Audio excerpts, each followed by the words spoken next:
And welcome back, everybody, to our one-shot Candlekeep adventure of Alkazaar's Appendix. We are happy to be here. I'm forcing everyone to be happy to be here, so why don't you go ahead and say hello? I'm happy to be here. I mean, Hello. Hi, happy to be here. Aw, thanks. Hi, Happy.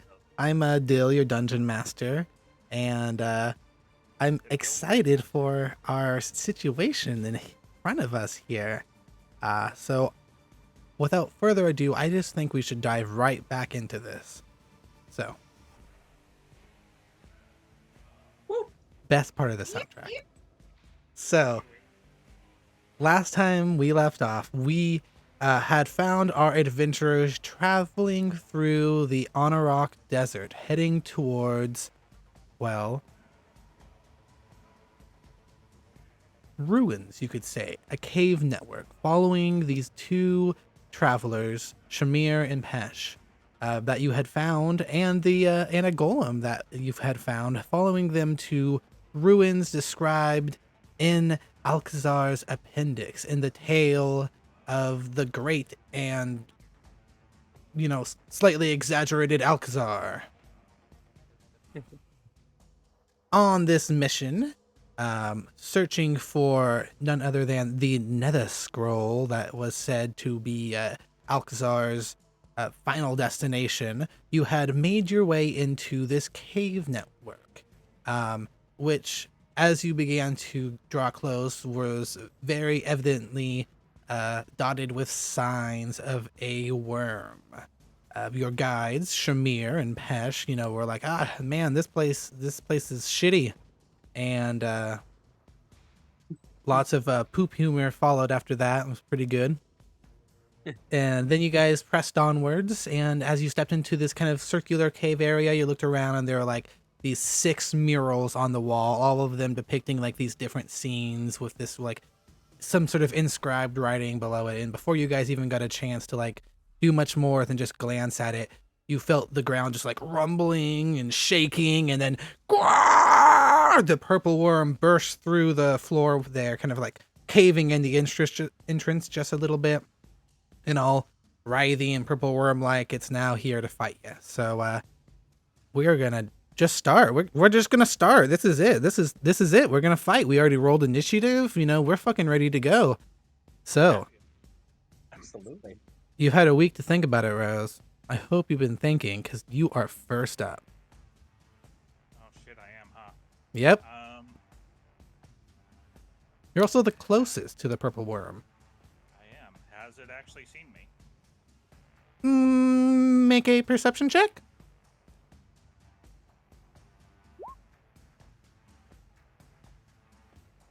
That's a pretty good perception check there, 25s. Yeah, I'd say that you can see that it seems very aware of your guys' presence. Like, as it's slithering and pulling itself out of this hole and bursting up, its head is kind of like lunged down, and it's like looking very obviously in the direction of you and Beos and Zyla. Okay. Let's see here.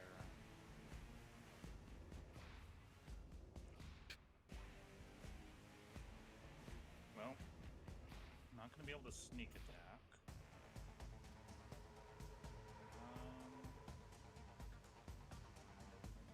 Let's see.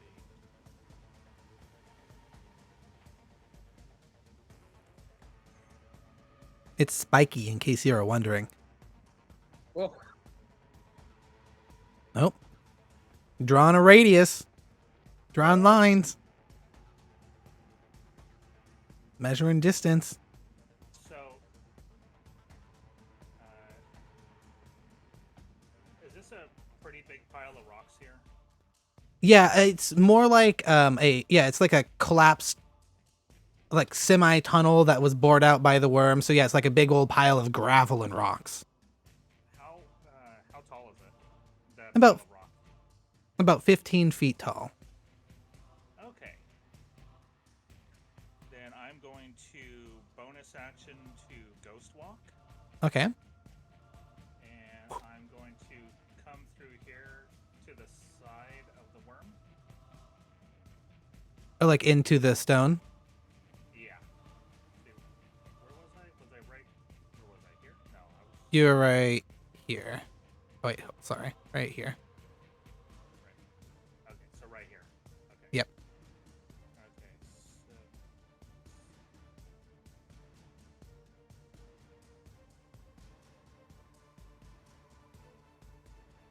Is there space here behind the worm? No, the only space is right directly behind it here.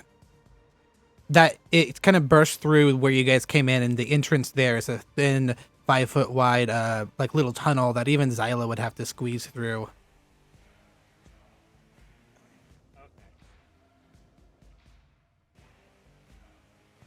I'm gonna go about there, and since there's no space, well, let's see. No, I'm phased, so I should be able to attack through. Right here, the one right below you is the edge of the cave. Okay, I can't see anything, so Oh yeah, because you're blind, so you're running in darkness. yeah.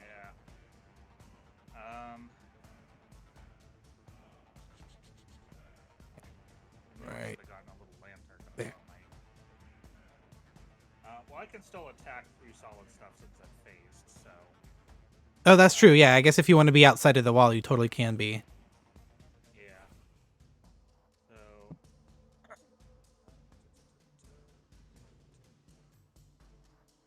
All right, so your plan is to beat this worm up, huh? Yep, I'm going to make an attack with my Saber of Warning. All right. Does that hit? At 20 hits. I hope it feels warm. I'm so warned. And 5 points of slashing damage. Okay, okay. And does that saber do anything? That means I rolled a fucking 1 for my damage. Oh man, ouch. In combat, All right, man. I don't believe so. No. Okay. Excellent. So you run up and slash at this worm, and you can see the hide peel back a little bit and like chitters. And yeah, it's a fucking big ass worm. Okay, so the weapon of warning. This magic weapon warns you of danger. While the weapon is on your person, you have advantage on initiative rolls.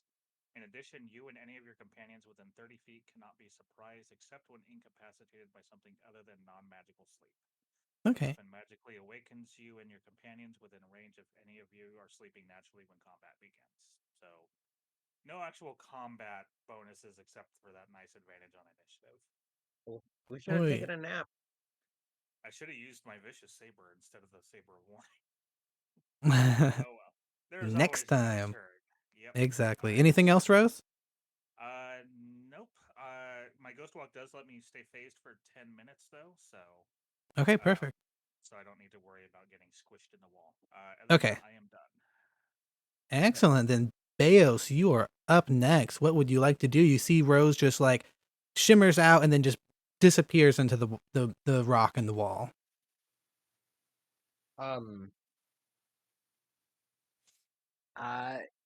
Can let me just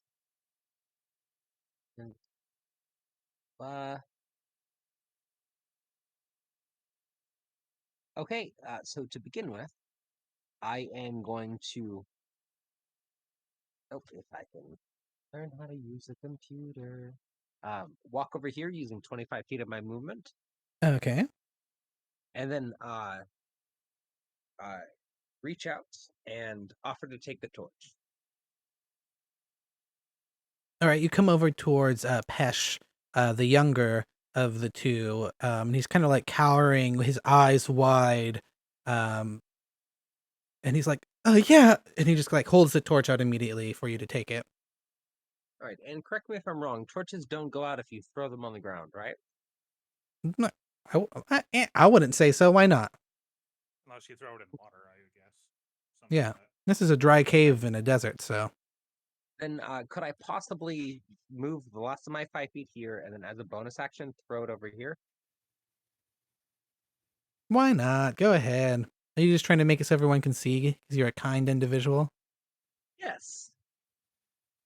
Okay, sweet. Go ahead Well, and I wouldn't say to that last part, but I want everyone to see. Okay, here.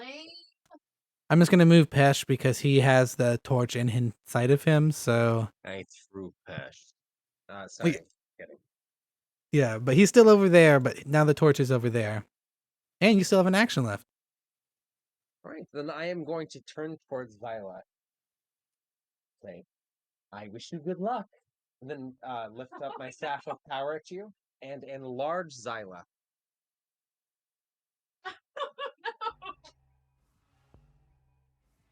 All right.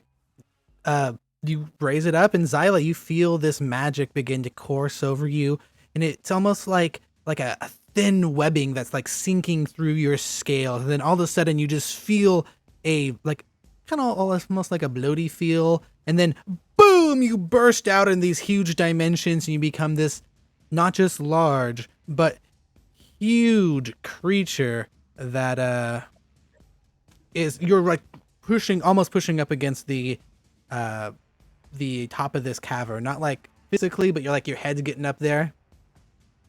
Oh god, okay. Giant woman.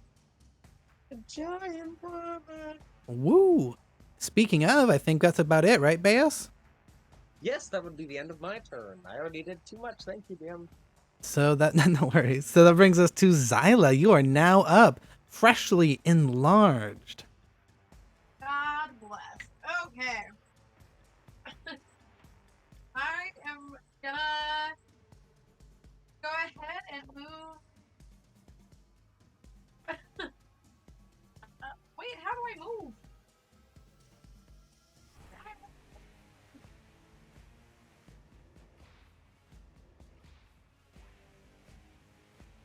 It's a click and drag.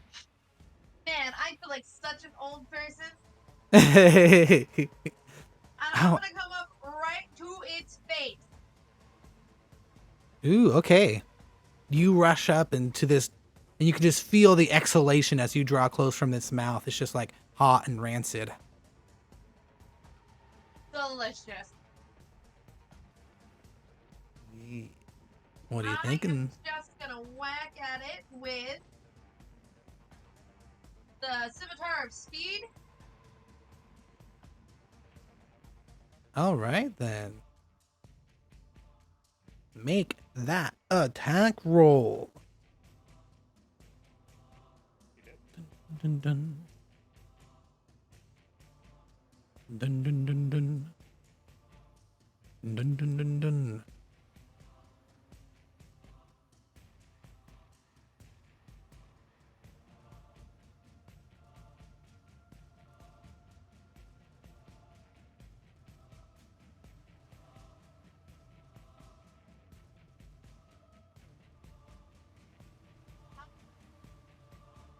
It has 3 attacks, so I'm gonna whack at it 3 more times, or 2 more times. One more with the Scimitar of Speed, and then once with just my basic Scimitar. Okay, perfect. With a +1. Woo! Look at all that damage. 10 points of damage, 11 points of damage, 12 points of damage. Time to do some basic math. 20, 30, 33 points of damage from, and they all hit. All of those hit. So, And then, because I used my Scimitar of Speed, I also can attack as a bonus action. Oh, fuck yeah, do it.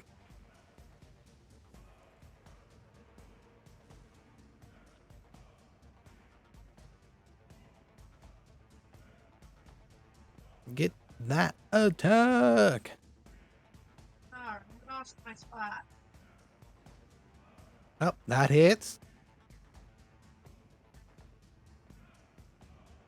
Plus 11. 7 points of slashing damage.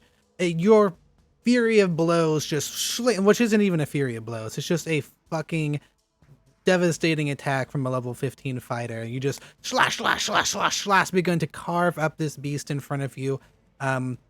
Taking off a large portion of the hide of the scaly worm skin near the front of its mouth, and it just kind of wriggles and lets out of a high piercing wail. And seems to draw up towards you, getting ready. You know, I kind of imagine Xyla's attacks being like Murgo's wet nurse when it does like the multiple slashes while walking around. You know what I mean? Totally. I could see that. And I appreciate that reference, so. Hell yeah. All right, Xyla, anything else? Is that your turn? That's my turn. Excellent. So that brings us to the first turn of... I completely forgot. She adds a D4 to each of those attacks. Ooh, yeah. Large. At roll 4d4. Nice. Nice. Good save, Beos. So I see that there's 11 points of damage.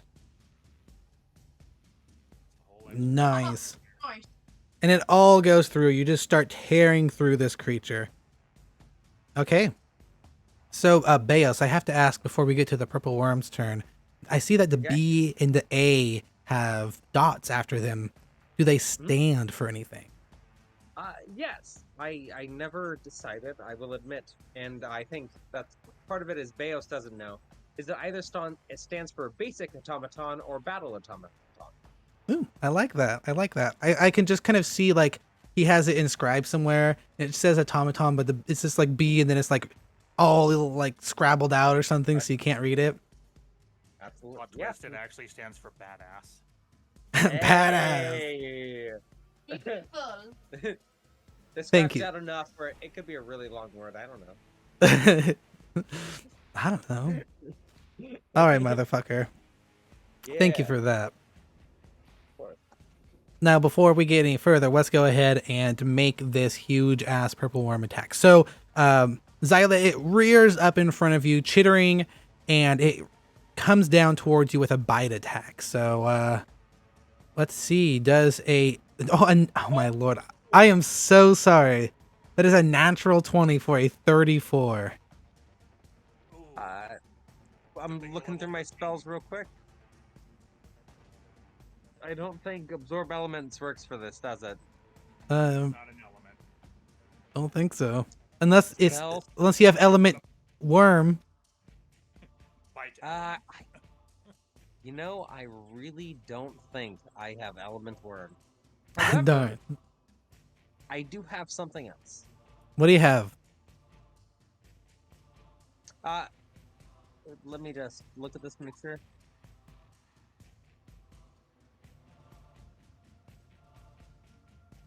I'm definitely going to use it.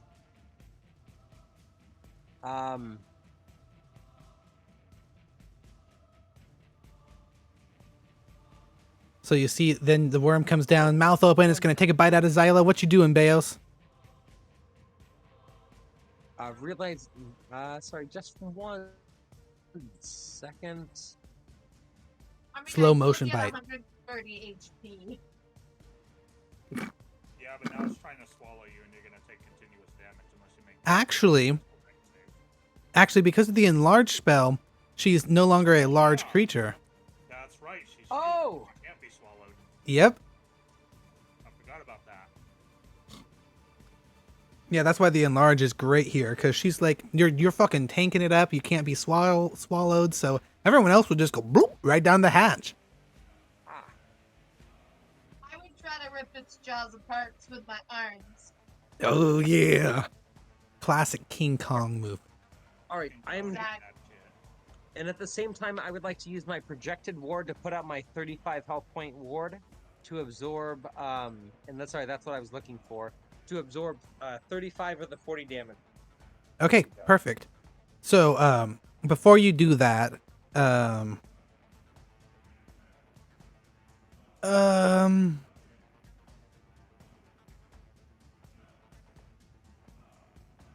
yeah, you're good. Sorry, I'm dumb. Yeah, so you do that. The ward bursts forth from your hands, Beos, and Xyla, you see this like shimmering field take up most of the blow from this purple worm. It's like a few of the longer jaw teeth kind of get through at you, but the rest of them are just like kept at this distance. You can just see this huge gargantuan beast bearing down at you before it pulls back. 5 points damage get through for you, and I need you to please make a dexterity. Oh wait, I need you to please make a Constitution saving throw for me.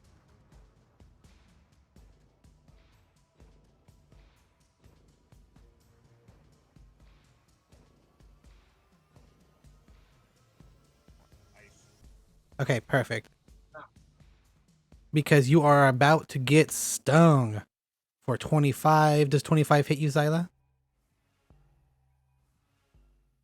Yeah, I have your AC right here. It's 18. It does hit you. Yeah. Okay, so you see that as it pulls its jaws back, its tail comes around like a lot more dexterous than you would think and just kind of slashes out at the end of you. You can see this very sharp, barbed point that like gets you pretty good. That dexterity or that resistance. Ooh, well, that is a good thing because in addition to that that save, that Constitution save, which you succeeded on, you can half it again. So instead of taking 40 points, you're going to take 20 points. Then half of that is 10 points of poison damage plus 17 points of piercing damage as the tail slashes out at you.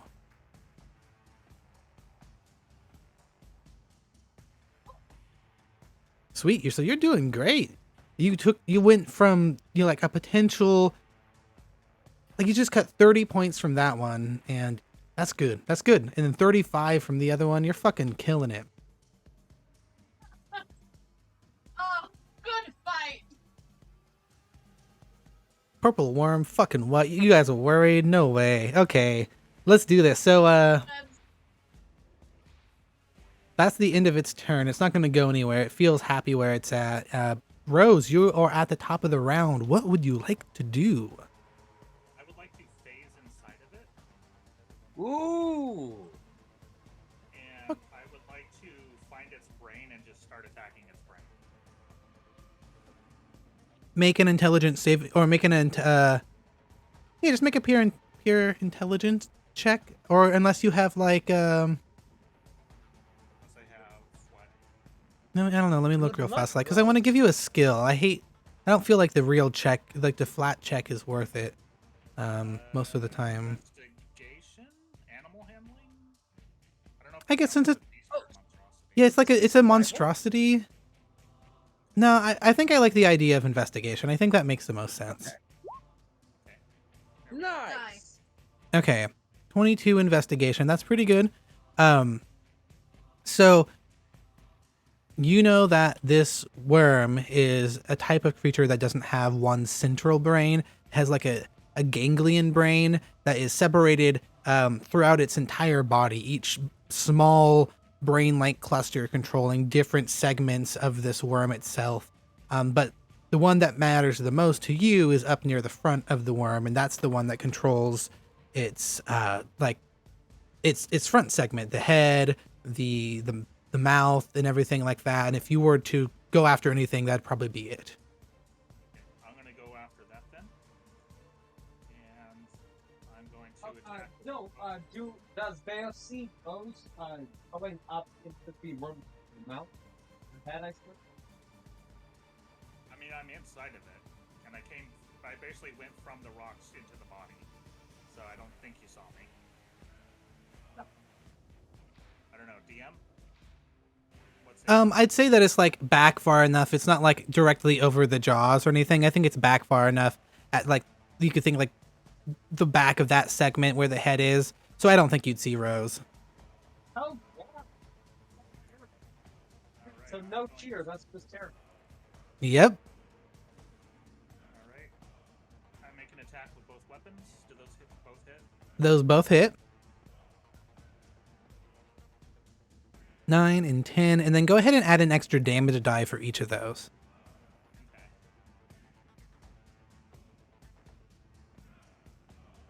Cool, because have you ever had your innards slashed at? Probably isn't very good. Would it count as a sneak attack since it can't see me? I mean, it technically can't even feel me. That's true because you're incorporeal, right? You don't have like a presence. Yeah. Sure, you're a rogue. We want you to get your sneak attack. Fucking roll that. Okay. I'm trying to remember what my sneak attack damage is at this point. Already, though, you got 19, 26, 33 points of damage just from the saber's attacks. Plus 8d6 sneak attack. Okay, let's see it. 8d6.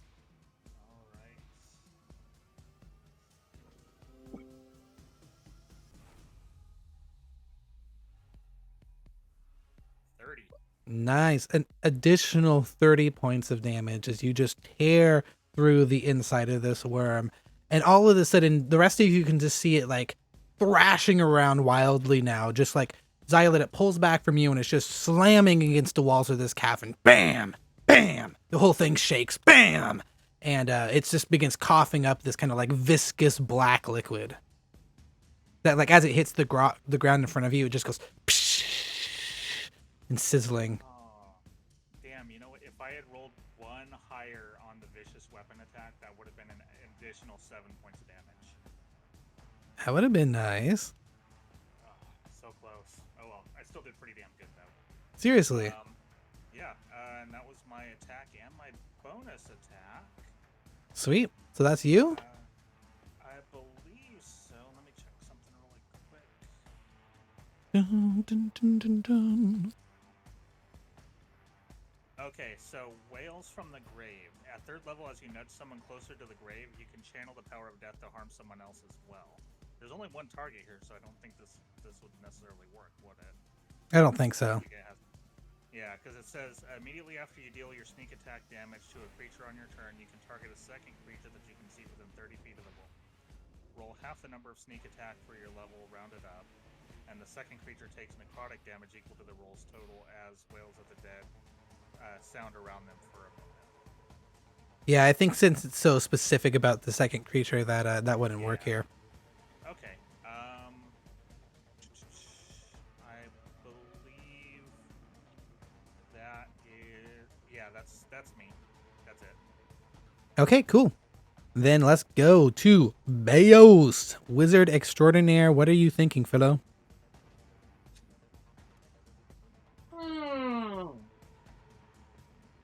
All right. Well,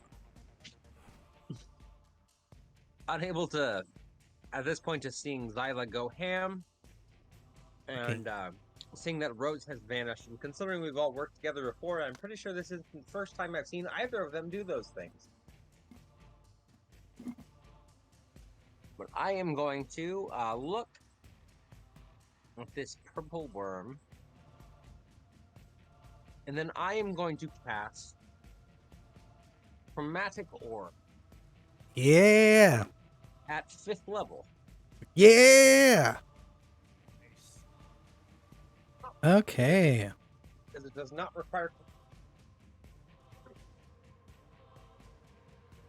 Make an attack roll for me, sir. Okay.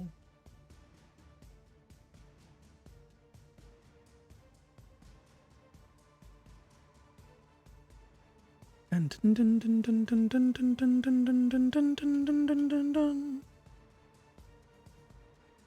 Wait, I can't click on. Okay, wait, 1 second. How do I make a general spell attack roll? I don't know. Grab one of your other spells that are attack.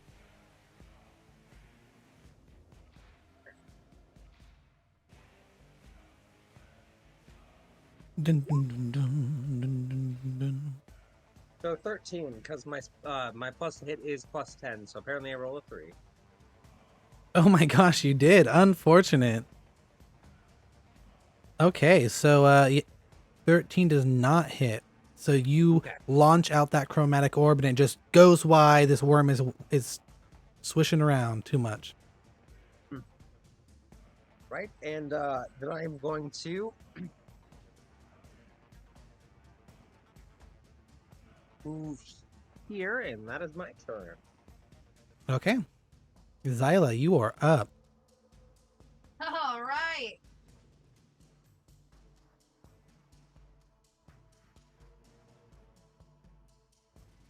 What are you thinking? I'm gonna whack at it a couple times. Okay, okay. Last turn was pretty good. Let's see what you got this turn. That's a challenge.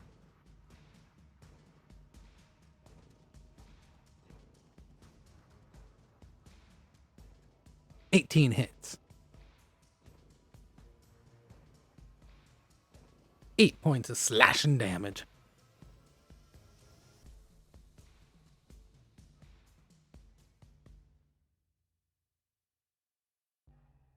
Both of those hit. Too bad you're not rolling at advantage.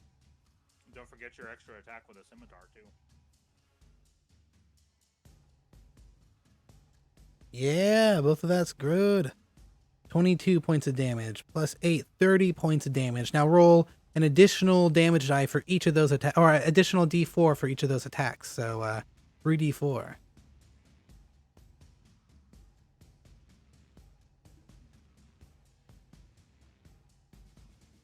$10 points of damage for 40 points of damage total. You got one more in you from that scimitar speed? Absolutely. Yeah, let's see it.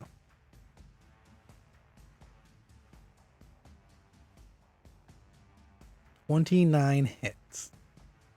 Oh. For 10 points of slashing damage, plus that extra d4. Beautiful. So roll one more d4. Yeah, one more d4.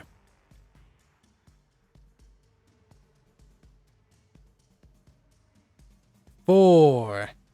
14 points of damage. So Xyla, you literally are going ham. You are the definition of ham. You are going hard as a motherfucker on this worm here in front of you. Your swords are tearing into it in such a way that ichor and blood is dripping all over you, sizzling in places, but you are completely unaffected by it. And you can see that, like, the worm is very visibly wounded.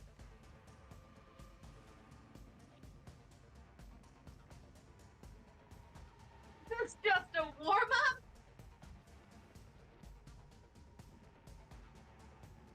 And all you hear back is that worm sound. Chitter, chitter, chitter. Wee, wee, wee.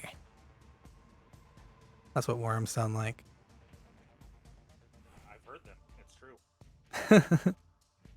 All right, Xyla, that's your turn? Question mark? I'm thinking of doing a surge, which allows me to do 3 more attacks. You definitely could. It would not like that. Do it.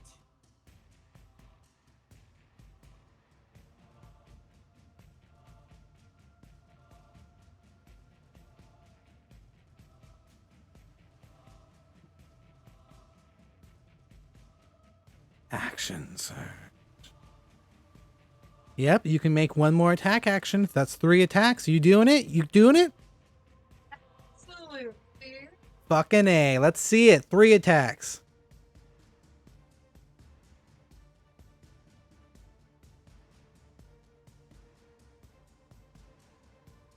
I'm going to go ahead and do all 3 scimitars of speed. Woo! Oh. Natural 20. And the non-natural 20 hits. So you got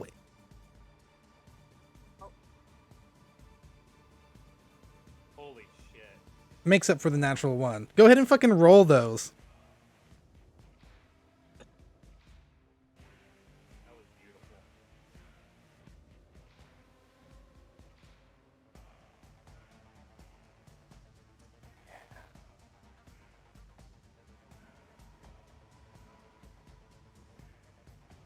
And then 2, 3, just roll 3d4. We'll do it that way so we don't have to double. 'Cause I'm lazy. 8 points of damage. Okay, perfect. So that is 19, 30, 38 points of damage, Xyla. Like, there's this moment where the worm draws back and it thinks that you're done. And it's like, it's reeling from the attacks you just did. And it's like, it almost looks like it's going to be able to, like, keep going a little bit. But you just, somehow you push forward and the second surge of energy pulls you into battle further, and slam, slam, slam, your attacks just keep going, and one of them bounces off one of the spines, but that does not matter because you have taken this worm to the edge. It's looking bloodied.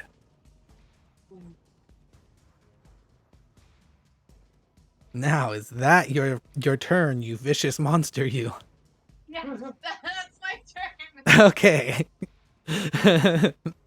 Let's see then, Purple Worm, what you got. So Zyla, you are its target, and once again, it is going to do the classic double attack. So first, we got a bite going at you. Does an 18 hit? I think that's your armor class, isn't it? Class. That hits. I rolled a 4 to do that, so that bite is going to swing out at you for, let me roll attack here, for 19 points of piercing damage as its maw goes to slash down at your scales. Oof. Yep. And you are too big for it to swallow. So it is going to let go of you, swing back around with that tail again. It's not looking like a very fun object. Jesus Christ, natural 20. It's a natural 20 battle. God. Yeah.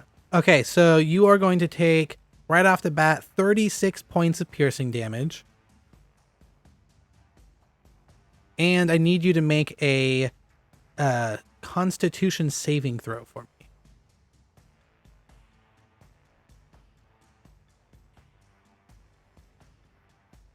So you succeed. So how much poison damage is that? That's 60. Oh wait, I have poison resistance though. Yeah, I'm going to half it again.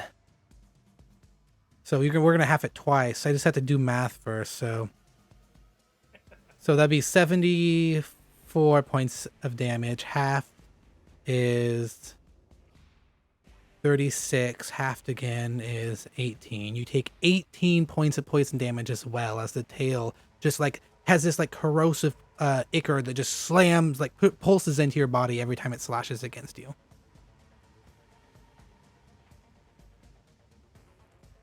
But seriously, going from like 74 down to 18, that's not bad.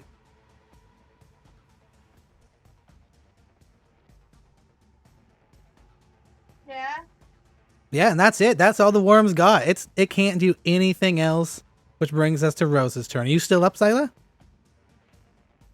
Still up. Okay, cool.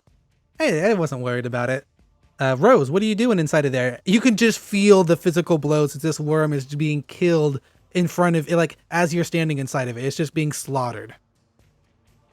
I'm gonna attack that brain again.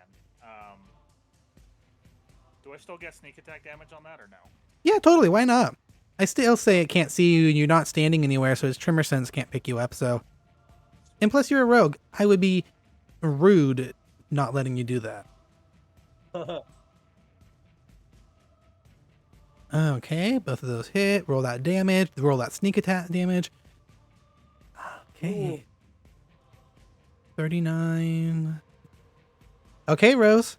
You lash out at this ganglioid brain in front of you that looks like this mass of like stuck together clumps of like flesh and nerve endings, all just kind of like slowly pulsing in time to this worm's giant heart.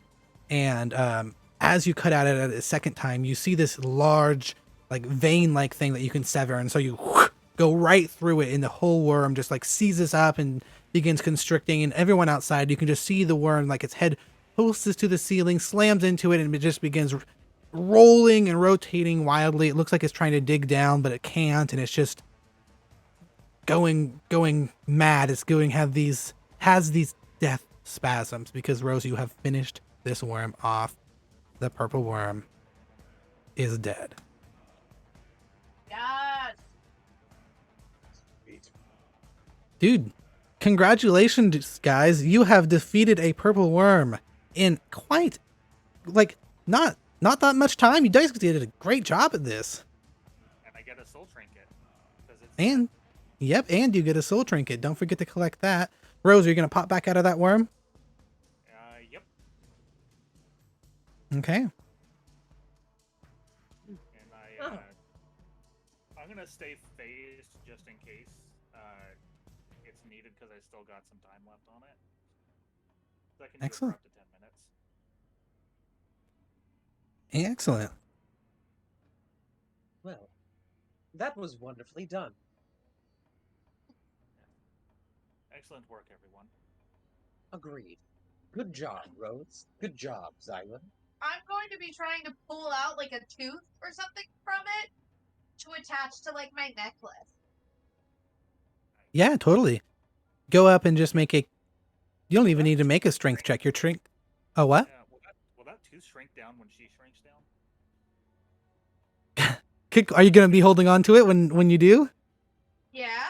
Maybe it will then. I was just thinking because technically the worm wasn't under the influence of that spell, just she was. Yeah, that's true. It probably won't. And I am still concentrating on that. As you guys are contemplating the nature of enlarged physics, the Shamir kind of come up and Pesh kind of come up behind you, and then Shamir's like, "Oh, you guys that was amazing. You took down that purple worm so fast. And these murals are completely undamaged. Yeah, We're it's so not lucky." gonna do that without their magic. Yeah. We would not be in this without a different. True. This is what we do. But thank you. Yes. Now. Sorry, didn't mean to cut you off. No, you're fine. Then real quick, Zyla, you get that tooth. No problems. You pull that shit out. You know, it has so many teeth that you can choose any size that you'd like. It has some as big as like your forearm and some of them as tiny as your little thumb. Definitely going for one of the smaller ones, just in case it doesn't shrink down. Good thinking, because when you shrink, yeah, we'll see. When you shrink down, it won't, but we'll see. Right? But excellent. Then you guys are left alone inside of this cavern here. Again, reminding you guys, there's just this nice vaulted area with signs of this purple worm running through it. Each of these like little tunnels here are like collapsed piles of gravel and rubble.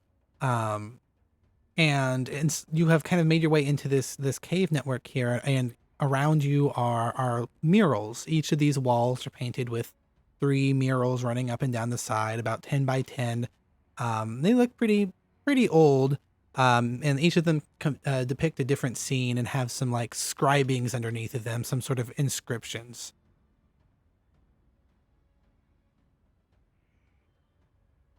Do they appear to be in, like, do we recognize the language that they're in? Go ahead. What? While Rose starts looking, Chaos is going to pop a detect magic and go up behind her and attempt to assist and get. Yeah, good thinking, because as you do, you pop detect magic, and as you go up behind Rose, Rose, there are 3 of them, one about here, and one about here. Which one are you checking out? And there's the same thing on the other side too. I'll do this one because it's closest. Okay, good thing, because that's the first one. So as you come up to it and Baeos comes up behind you and casts the magic, you can see that whatever these inks or whatever was used to draw this mural in front of you, the moment that detect magic hits it, the entire room lights up with these sparkling, glowing sigils as inside of the ink, as you can tell that this is some sort of like magical ink that is reacting to the presence of the detect magic. And there's nothing hitting in there really. It's just making the ink glow and react. But so I can see the effects of his spell? Yeah, certainly. Yes, it is very physically reacting. Okay. And then go ahead and make that make an investigation check for me with advantage, since Baeos is helping. Okay, I was thinking it might be Arcana because it's all magical in nature. You can make an Arcana check too if you want.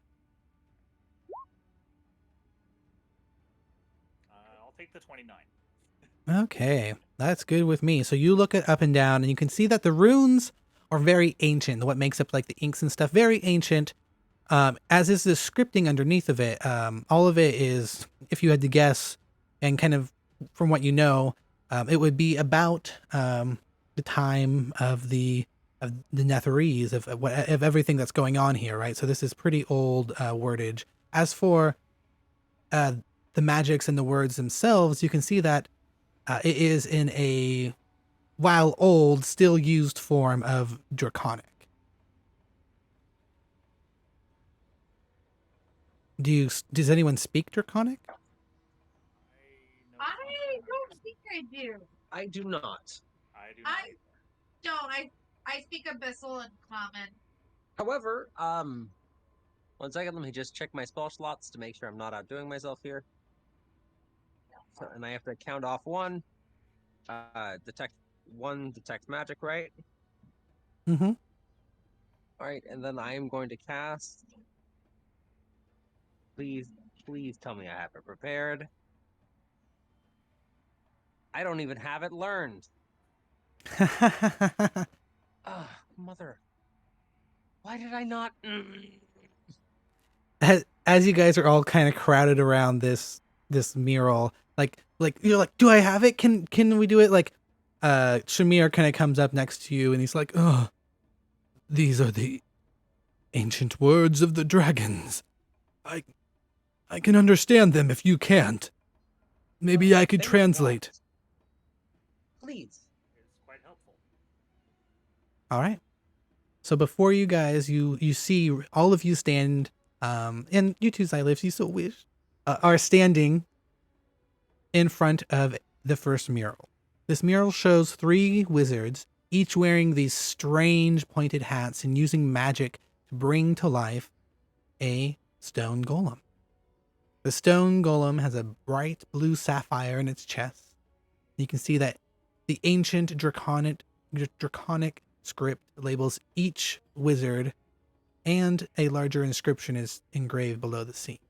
Shamir kind of comes up and he kind of puts his finger at each of the wizards. This one says Asbin. This one says Colin. And this one says Sharissa. And he kind of looks at the inscription below and he says, here the consortium of 3 creates the Sapphire Sentinel. That must be the golem. And DM, if you don't mind, if I just create just go into Google Docs real quick. Yep. Oh, every DM is happy to hear that. That's what they want, you know? So here, I'm sorry, I should have put the Sapphire Sentinel out here with you guys, but I didn't. But here it is now. Aspen, Colin, and did it start with an M? Asbin, Colin, and Sharissa. Sharissa. Yes. Sharissa, the what conclave? Sorry, my brain might be placing it. He says, here the consortium of 3 creates the Sapphire Sentinel. Consortium. Thank you. You are welcome. Now, if you'd like, Shamir kind of points, he says, that one's next in the line, the one next to you down here. You guys just want to go through the murals one by one and I can hit you guys with some exposition? Yes. In character and out of character. Oh, absolutely, please. Perfect. We have time. So then, with Shamir as the guide, you guys begin to move forward. The second mural illustrates these 3 same wizards with the odd hats, presenting a stone golem, the same one from the previous image, to a young man dressed in royal finery. One of the wizards embeds a sapphire shard into the right palm of the young man. The ancient script labels the young man, and again, there is a larger inscription engraved below the scene. Shamir says, this is Prince Hamukai of Azumar, the royal prince of the Lost City. It says, here the Sapphire Sentinel is bound to the wizard, Prince Hamukai of Azumar. Now, I'm going to look at my comrades, and I assume at this point enlarge is coming off. Yeah, it's about time for you to be shrinking down. A minute's gone by. Well, looking at my Oh, that's me. comrades, who we've adventured at least once before, and we talked amongst ourselves, and we're semi-familiar with each other. So I'm going to look at my comrades and be like, well, if I am not wrong to assume, it appears that if you find a corpse with a sapphire shard in its hand and checks the mural, what hand is it? The right hand. In a right hand, perhaps more than a name, and looking towards the sapphire golem, who I assume is barely making its way through the opening we made. Yeah, at this point, it was on its way in, and then the purple worm burst up in front of it. And it's like, ah, shit. So now it's just making its way through the purple worm corpse. I assume that if you want something other than, and I'm looking towards the other two, both like at least as an offering, and to the two people who guarded us, actually, who have guided us, actually, is basically like, if one of you want it, perhaps you should like look for that if you want true control of the golem type thing. And I'm also still attempting to look at everyone's reactions, if that's okay. Like as this scene folds out, or as you say that? As the scene folds out, I'm like, it would appear if you want control of the golem, you need that shard. And basically, I want to, and like basically offering that to everyone here with me, like being like, hey, you should look for it if you want it. As you So as you say that and you're beginning to look around, Shamir actually interrupts you and he says, no, I'm sorry. I've read ahead. There's more to this story. I think we should look at these murals and we'll get a fuller idea of what's going on with the sapphire. My apologies. Yeah. Let me blow through this real quick then. Third mural. Shamir comes up. This mural shows the golem and the prince placing a golden cylinder inside a vault filled with stars.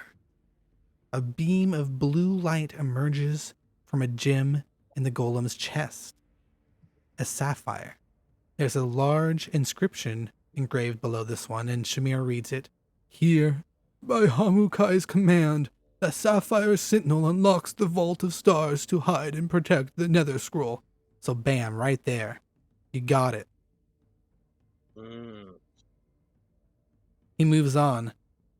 The next mural. Across the way. Now you're back up here.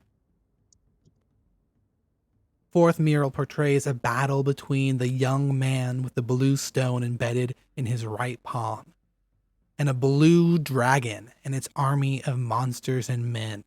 This is a very striking scene compared to the earlier three, which are almost more like their art is a lot more lighter. The lines less so there. You are now at this part where the lines are very rigid and visible, and you can just see that once again there is the sign of the three wizards wearing those peculiar hats accompanying the young man. And they look up towards this dragon who is wounded in one eye. And then the dragon seems to have blasted the golem with this dark energy burning from its maw that is hurling the golem through a crack in the sky. And the dragon has a label. And again, there's an inscription below, and Hamukai says, Zakrishka. That's the dragon's name. Here, the Sapphire Sentinel is destroyed in a terrible battle against the dragon Zakrishka, who curses Hamukai. He kind of looks towards the golem. I don't understand, but I'll keep going. Fifth mural. The mural shows the young man being entombed in a sarcophagus, along with a golden cylinder inscribed with symbols. The same cylinder from before. The same three wizards with the unique pointy hats cast a spell on the young man, whose eyes are closed. Mourners crowd all around. Small labels identify the figures, and there's a larger inscription again below. The labels call out Prince Hamukai of Azumar, the three wizards again, Absent, Colin, Sharisha. And the inscription reads, Here Hamukai enters the eternal sleep to to avert the dragon's curse, and is sealed in slumber with the nether scroll. The final mural, almost touched by the signs of the Worm's Passage, shows the destruction and slaughter of a city by an assault from a one-eyed blue dragon and its horde of monsters.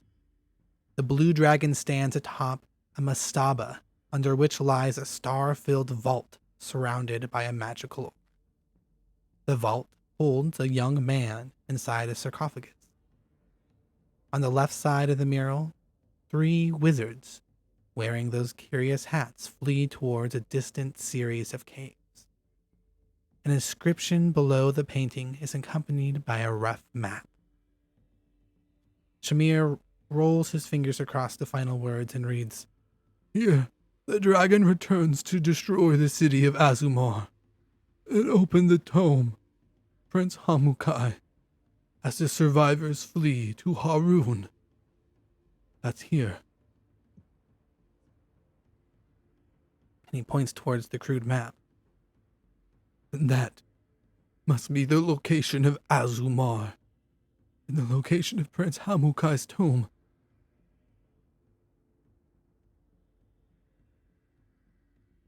Where we are, or is...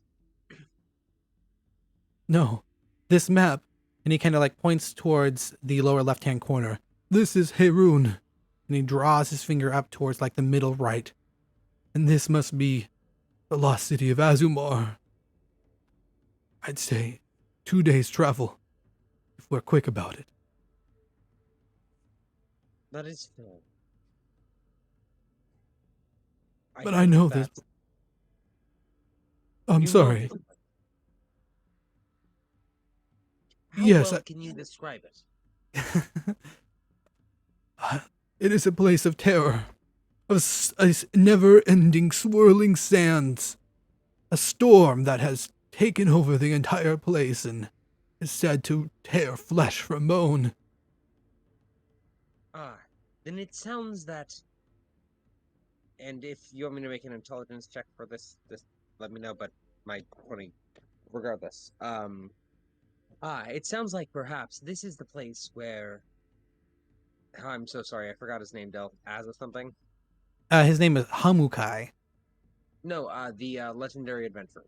Oh, Alkazaar. Oh, it sounds like that is similar to the end of the tale of Alkazaar, isn't it? And I will look between my comrades. Yes, that would appear to be so. Well, apparently he got close.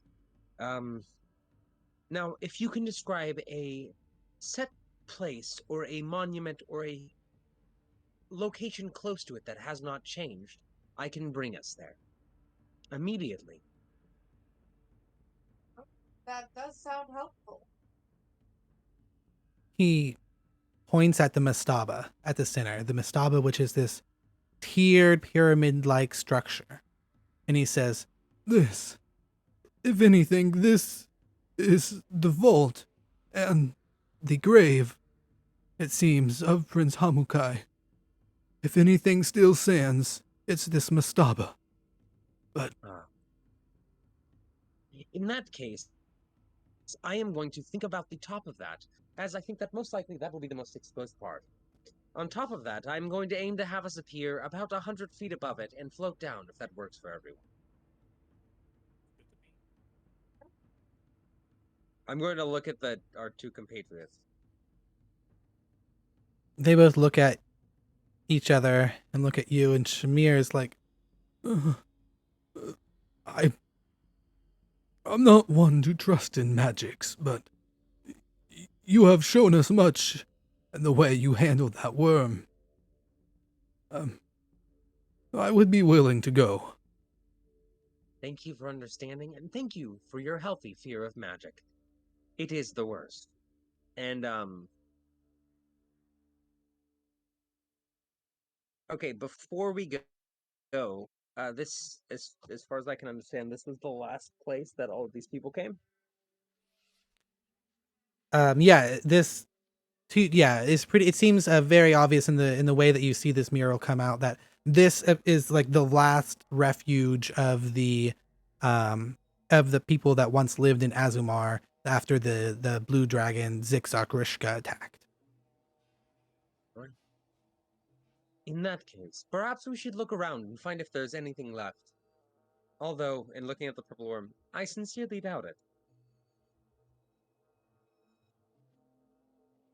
Yeah, anyone that wants to, you can make a investigation or a perception check as to look around and see if there's anything of interest. And Bale 5 will follow around and assist. Okay, so roll with advantage, anyone that wants it. 16 and an 18. Okay, so yeah, you both look around and you can see that whatever signs of this lost civilization have been thoroughly cleared from this cave, whether they brought anything in the first place or maybe they just stopped here for a moment and moved on, you don't know. But very surprisingly, as you guys begin looking around, Rose, you spot something that at first kind of fades into the background and you're like, what's that? It's kind of in the corner and you're like, oh, it's another one of those trails of that worm shit, right? Just like this huge clog of worm shit. But as you begin to look through it a little bit, you see the shape of something like a metal plate or something inside of there. Pick it up and take a look. And you're probably best suited to the job too. Also, Rose, you're a little far away. I can't hear you. But you're probably best suited to the job too, because being ethereal still, probably the 10 minutes didn't pass. You might be close to it. We'll say you're not, though. We'll say you're still ethereal, and you reach into that worm shit. You pull out what appears to be an ornate looking shield that's kind of like this bluish looking design. And I'll show you guys. You find a fucking animated shield in this poop. Ooh. Hell yeah. Nifty. Yes. Zyla, as you're looking around, you find a couple of things. The first thing you find is these two, very similar, if you so wish to dig through some shit. Yeah. You find a couple of fire opals, each about 1,000 gold each. And you also find a this ring that appears like this. You pull out this small ring and it looks like it has like a worm's tooth embedded in it. It is a ring of acid resistance. Oh, hell yeah. Yes, and finally you see in this last poop pile, all of them kind of hanging out together. You find a set of, you like pull out a full set of dwarven plate with the dwarf still in it. You have to like pull out the chunks of dwarf that weren't digested. But it is a set of dwarven plate, and you find that, which looks like this. I'm going to press the digitation, them and everything they find. Smart thinking. Yes. Thank you. Of course. Well, That can't is use definitely this not shield. going to fit me. I can't use a shield, so I'm going to offer it to Zyla. Well, take the shield. I cannot wear this armor. I don't have feet. I mean, could wear most of it. It clashes with the jewel. Can anybody else wear it? I cannot. You're literally the only person who can wear it. However, we can Sweet. offer this to someone or sell it. I will put on as much of it as I can. Yeah, and as you begin to put it on, you can see it actually magically forms to you if you so wish to take it. And it like grows extra arm slots. It's like shink chink chink, like Iron Man style down all 6 of your arms, and it like spreads out down along your tail, kind of giving you a bit of like some extra support while also giving you this smooth gliding surface on the bottom. Oh, hell yeah. Yeah, so if you want, you can update your AC to be whatever the plate, it's as if you have plate armor, and then you get a +2 to your AC. So 20, right? Because you don't have your shields. Yep, exactly. Well, she's got a shield now, because I gave her an animated shield. Fair. Oh yeah, and if you want, you can take the animated shield, you can hold it in any of your 6 arms, and the animated shield's great because you can say its command word as a bonus action, and it just hovers there, and you don't have to use an arm to hold it. I love it. So it would be 18 plus 2 plus 2, so you can set your armor class to 22. Fucking A, look at that. Jesus Christ. Now Alright. she's a tank.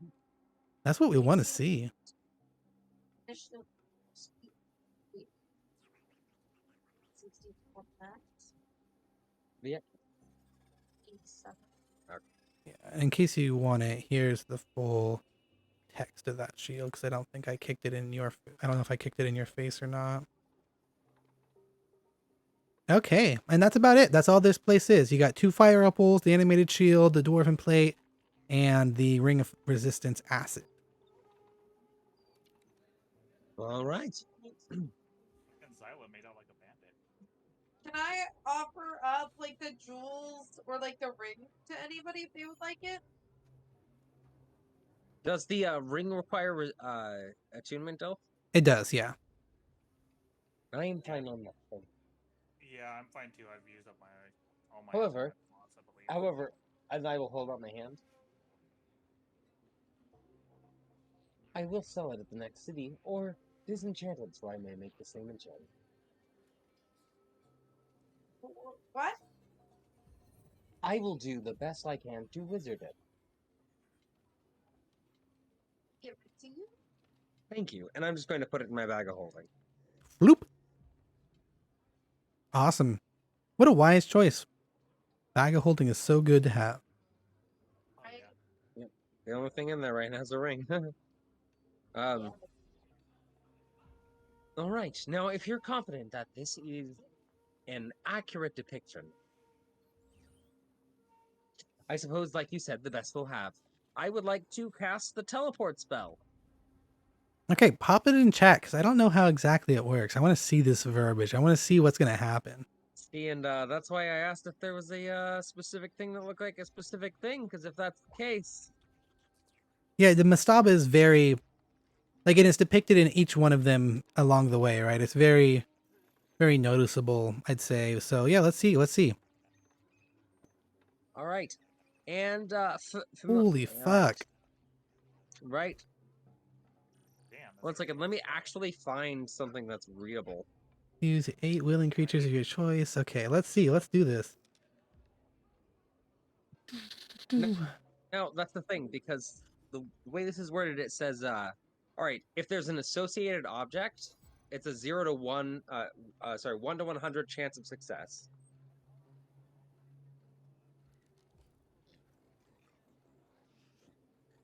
Oh, you possess an object taken from within the last 6 months? That's such bullshit. Sorry. Yeah, seriously. Okay, so you're going to have to go for the description then. I think that's what you got. Because none of you guys have seen this place before. Yeah, Shamir's I'll only just holds read stories that about it. description. What? Okay, really Said quick, all we have to go on is the description too. Yeah. before we go off, can I look around and find if there is... Can I possibly look around and look and see? I'm not looking for any items or anything. I'm looking for the tiniest piece of copper or stone that most likely feels like it was from this city. Ooh, good idea. Yeah, good thinking. Go ahead and make an investigation check. I would like to help him. Go ahead and roll with advantage.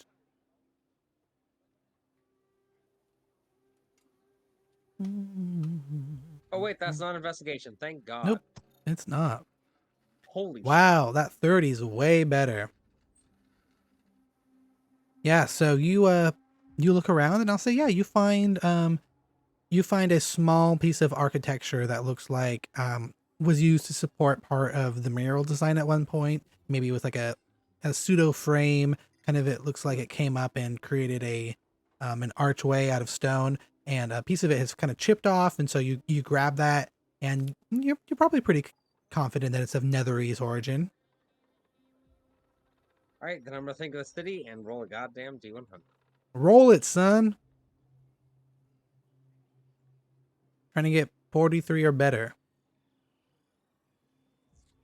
That's it. You got it. And my goal was to put us at 100 feet above it. Okay, so give me just a second. I need to see what that means in terms of this. So, bum bum bum bum bum bum bum. Dun, dun, dun, dun, dun, dun. Okay, perfect. Try and mark off my only first 7th level spell slot. So as you do that, you all of you see this portal open up in front of you as Baos tears it into existence. And it just is overlooking. You can see like this wind whipped desert. And nothing, and there's just a few seconds for you guys to go through this portal.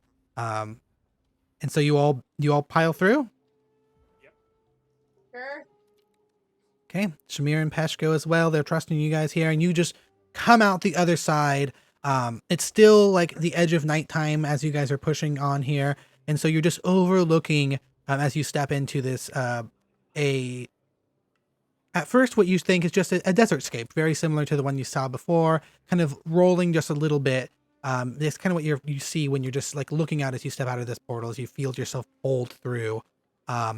This area at closer examination, however, as you guys kind of blink and kind of get your bearings, as you begin to feel the pull of gravity once more, you can see is just this ruined city that has half sunk into the sand around it. There doesn't seem to be a solid building in sight that's just standing fully.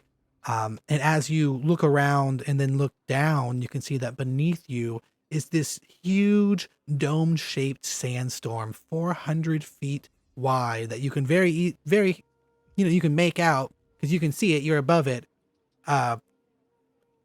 Except it's 80 feet tall. And so you're only about 25 feet above it. And then there's this suddenly these flashes of purple lightning that are coursing through this roiling storm. And immediately you guys are buffeted by the dust particles, the sand particles, and the sound that is just deafening, the roaring sound of sand that is just stopping everything. And there's like, if you scream, no one can hear you because this sand is so fucking loud. And that's that's exactly what Shamir and Pesh do. Is when they get through the portal, they look down, they scream. Baos, I see that you're rolling a feather fall. Yeah. Okay. All of you begin your descent on that first round there. And I'm going to actually keep this initiative order from last time, unless you guys want to re-roll initiative. No, I'm good. I'm good. Yeah, I'm good. Okay, cool. So we'll just keep this initiative from last time. Because you guys are 25 feet above a terrifying sandstorm that looks as if it, like, even at this distance, the sand that's hitting you is hurting you. It hurts. Like, it's not causing damage, but it hurts. And you can only imagine what's going to happen when you hit that barrier. So, Rose, you're hit with the feather fall. Baos casts it. You begin to slow your descent. Let's read. If you don't do something right now, you're going to hit that storm. Is my ghost walk still active? How long does it take to cast that spell? Well, it stays active for 10 minutes. No, I'm sorry. The teleport spell.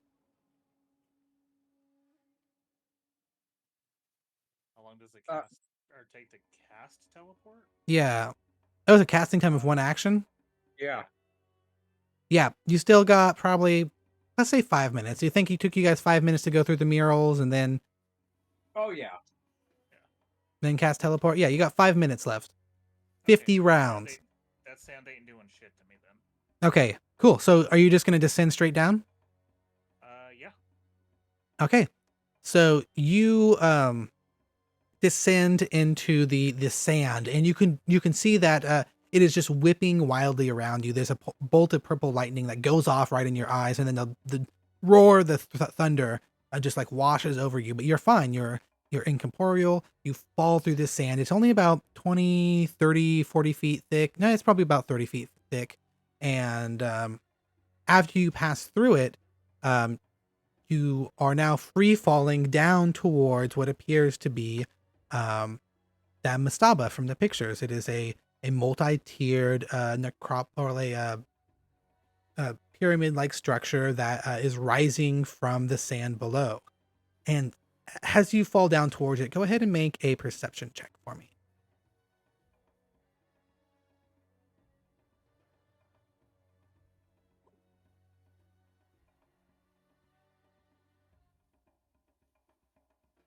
Do I see 20. anything? Yeah, so as you hit 28, that's great. As you are coming down towards it, you can see that there appears to be. Actually, let me just show you. I mean, I know you guys, the rest of you won't see it just yet, but let me just show you a little bit of what you're. I don't have a really good way to do that with the dynamic lighting and shit. Okay, I don't know. So you come down towards this mastaba that is multi-tiered. It has two staircases leading up from each side of this like 50, 60 foot long structure, leading up to a first floor and then a second floor. And on that big flat second floor is the tomb itself. You recognize it from the pictures. It's the tomb, or the top of the tomb of Prince Hamukai. And as you float down towards it, on either side, the east and the west, are these creatures that appear to be just like dwelling within this sand. You can see that there's a big stone wall around the outside of this mastaba. And they're just kind of sitting in the sand between the stone wall, which kind of is holding off the storm, and the mastaba itself. And they're just kind of sitting there. And these creatures are these gigantic scorpion looking beasts that are aren't very friendly.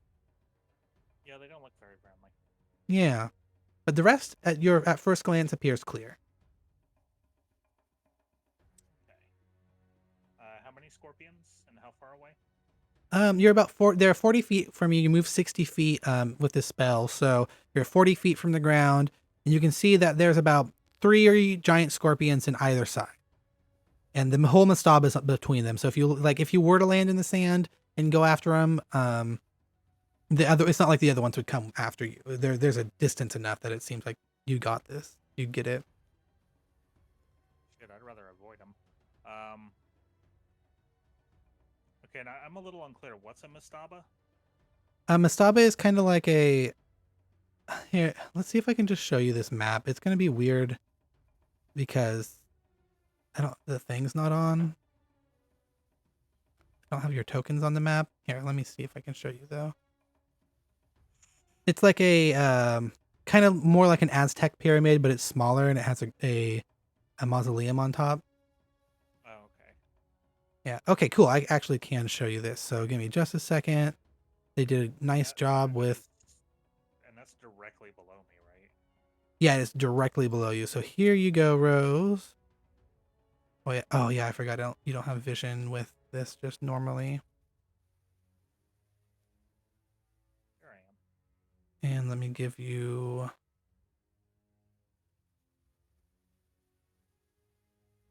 I'll just do this for right now because I don't want to fuck with it.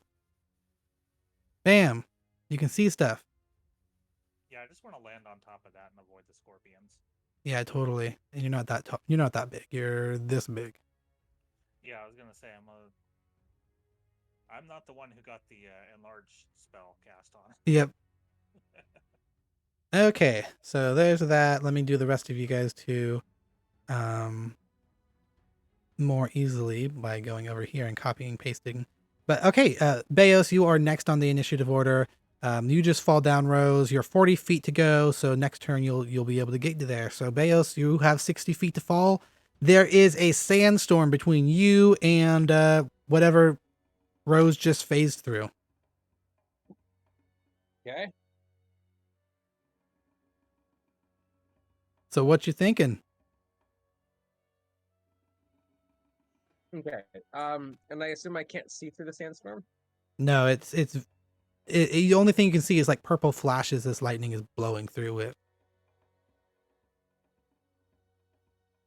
All right. I know I am feather falling, but if at all possible, I would like to go into a dive. Yeah, sure. You want to try to fall faster than 60 feet?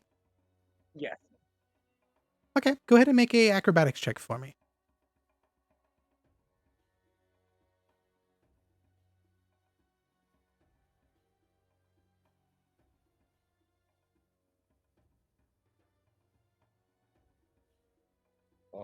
Yes. One of my best abilities. Oh, yes, one of my best abilities. Oof. Okay. I mean, you try, but the force of the spell is just holding you back more than anything else. So you do your best to pencil up. What? Dramatically change in pose and nothing changes. Exactly. Yeah. You're like, oh, this will change the aerodynamics, and then you're like, oh shit, magic. So, is your plan just to fall right through? Yep. Okay, sir. So as you fall right through, I need you to go ahead and make a dexterity saving throw for me.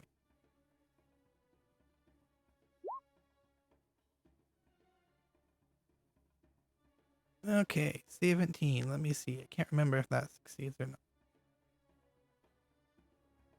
I'm sorry, there is no dexterity saving throw. I lied. You are just simply going to take some damage. And let me say, it is going to be some fat damage. Oh. Oh boy.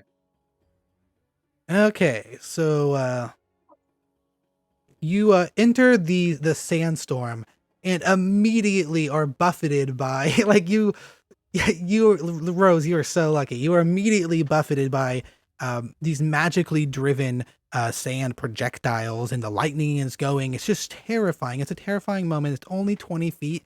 Like you go through it in less than the 6 seconds of your turn, but in that time you take 74 points of slashing damage from the tearing sands. Ow.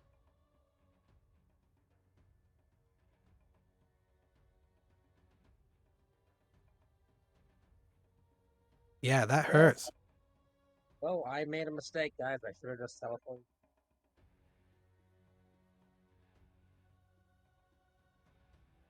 You didn't know the sandstorm would be centralized.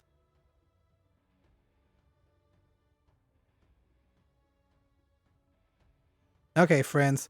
The Beos, I guess you still have a turn. You're just falling right now. You fall at the rate of 60 feet. So do you want to do anything on your turn? You're 40 feet from the top of the mastaba.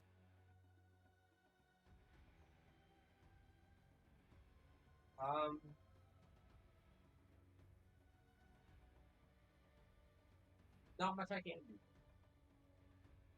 What?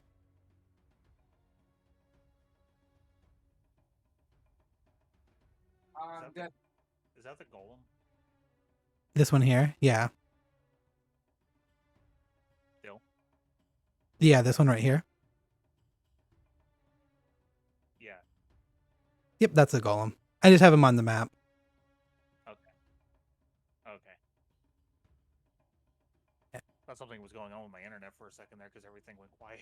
I was guys? Bill? Yes. Actually, I just thought of one thing. I'm still within 30 of the sandstorm, right? Yeah, totally. Alright, can I cast the spell magic? Go ahead and make an Arcana check first.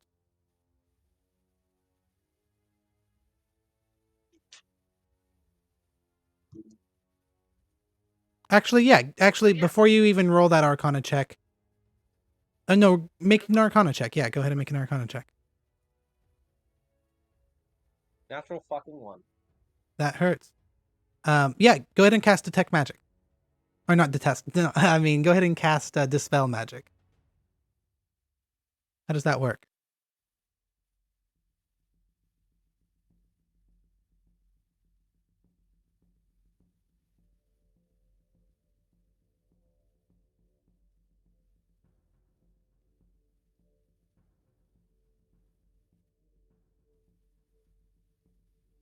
There we go.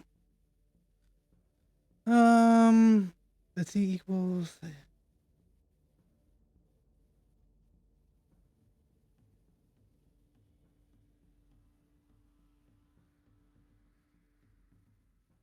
Okay, so go ahead and roll that check for me. I need you to make that ability check.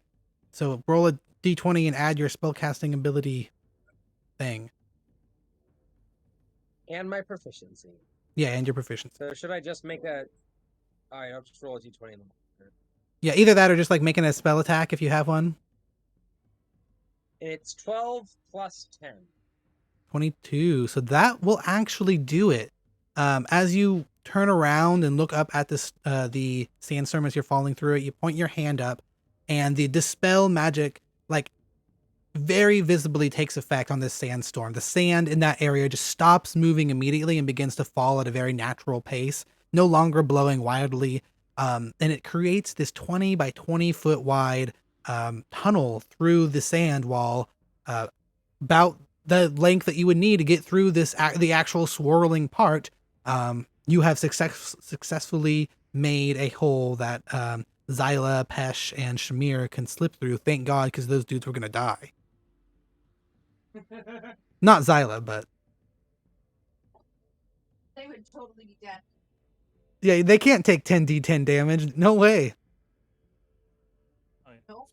Especially the old man. I mean, he's got like what, half a hit point. That Exactly. was 74 on 10d10. Wait a second. Could I have absorbed elements that? No, because it's slashing damage. Yeah, I rolled 2 10s, 3 9s. So I Bat. didn't roll anything below a 5. Bat.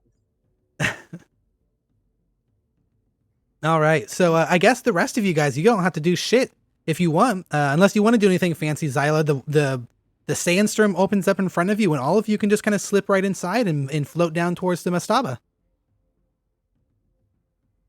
Gotta float. Sweet. You guys make your way down safely then. Oh, no. And actually, I'm so sorry. I forgot.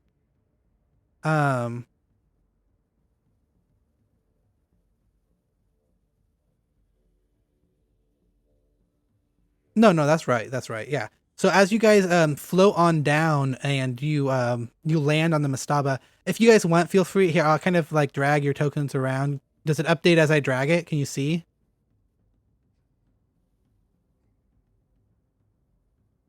Did you see all that, Yeah. Rose?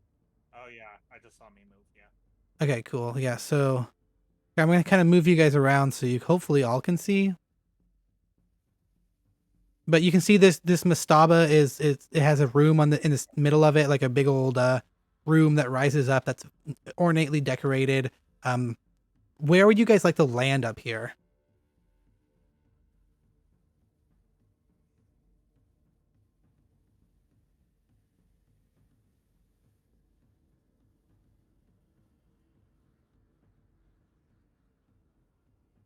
Nope.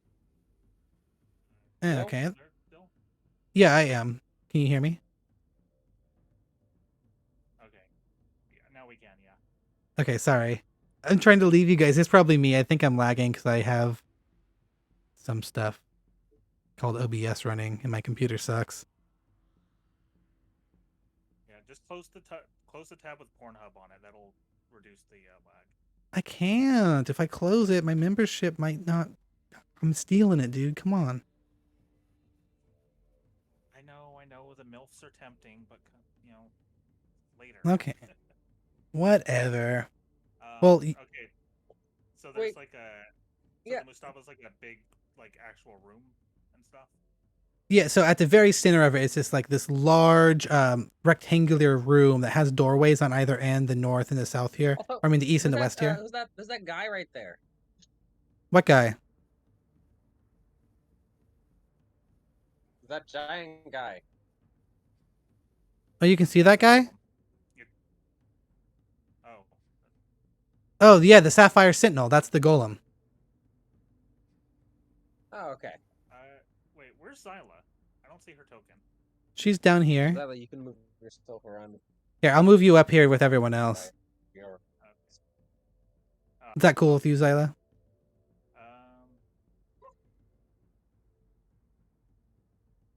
Kind of Where'd it go? Cool. Zyla, you push through that door. You're inside now, and you can see that inside this room at the top of the mastaba. You step in. Oh, you're not stepping in? No, I wasn't meaning to. Okay. Sorry. I forgive you. You're fine. But yeah, you can see that there is a room there. There are doors on either side, and if you so wish, they seem to be unlocked. doors. I'm ethereal. Are you invisible though? Before as I don't. but you think can make so. stealth checks. I think I'm just ethereal. You can Okay, still cool. you can still attempt to be stealthy. You can. Let me double check real quick. Okay, yeah.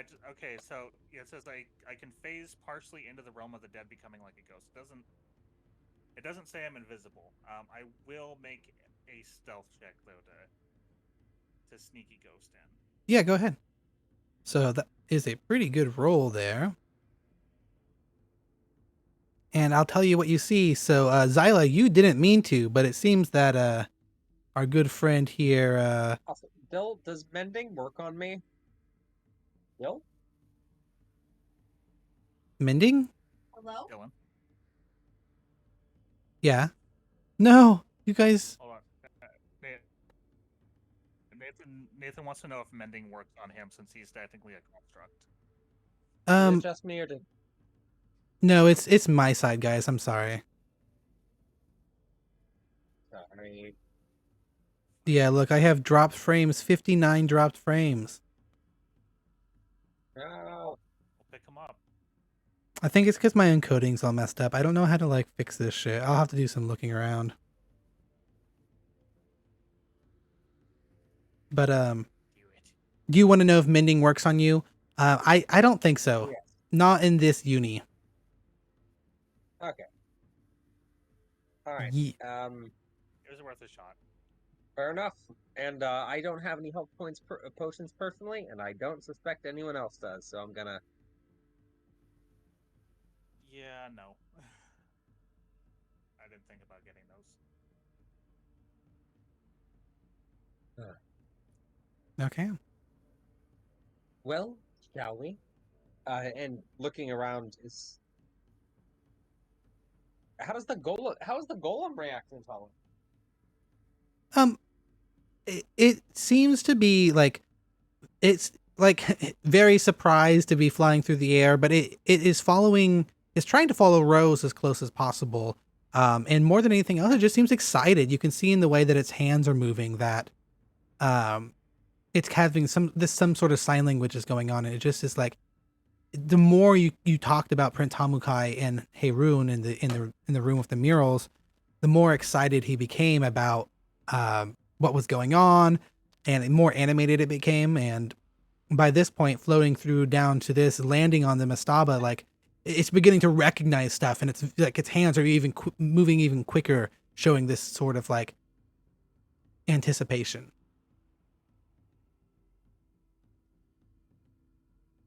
Oh, yeah. Well, it appears that Rose is gone. Shall we go inside?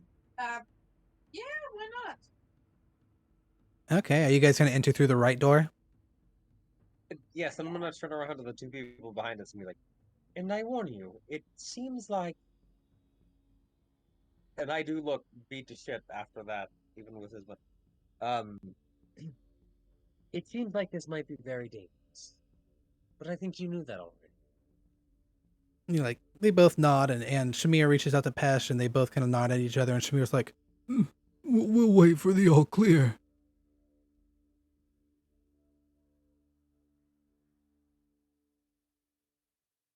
Right. Okay, go ahead and push your guys through the wall, because I'm staying on OBS so I don't lag out. And then you too, Zyla, if you so wish, push yourself right down through that wall.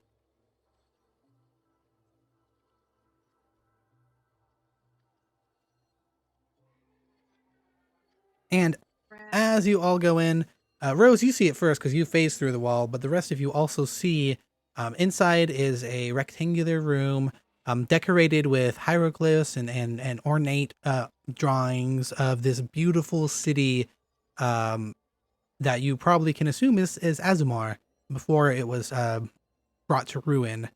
And standing amongst this hall, which has these 6 pillars running floor to ceiling, kind of holding up this high, this vaulted ceiling, is this terrifying looking creature in front of you. It's a little bit, it's taller than you are, Zyla, but you're longer. But it just seems to put off this bulk. It is this huge skeletal giant of a creature with these like you can see these small like bolts of what appear to be like lightning coursing down its body, dressed in this very obviously heavy boiled leathers and wielding this gigantic axe. And as it turns around to look at you, Rose, while you were able to sneak in and it didn't notice you, you're kind of out of the like in a corner in the darkness. The moment Zyla and Beos, you step through the door, it turns to look at you. And in this deep guttural voice, it just lets out a "Kuraku" and raises up its axe and begins running towards you guys.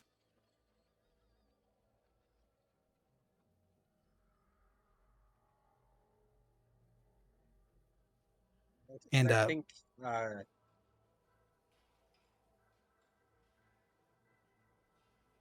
what was that, Beos? sorry, we're getting pretty close to passing out on ours.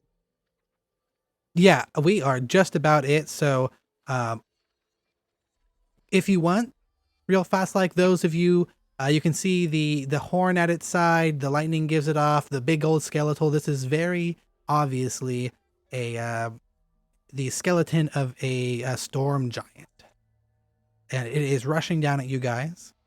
This room is unlit, so for those of you without sight, it is going to be a bit of a problem. Zyla, for you, it is not. And I think this, before we dive into the second fight here, without a long rest, will be the end of it. So thank you, everyone, for joining us. And until the next time, go ahead and say goodbye, everybody. Goodbye, everybody. Goodbye. Bye.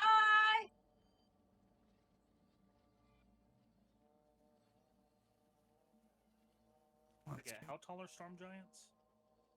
Also, should we have taken a long rest?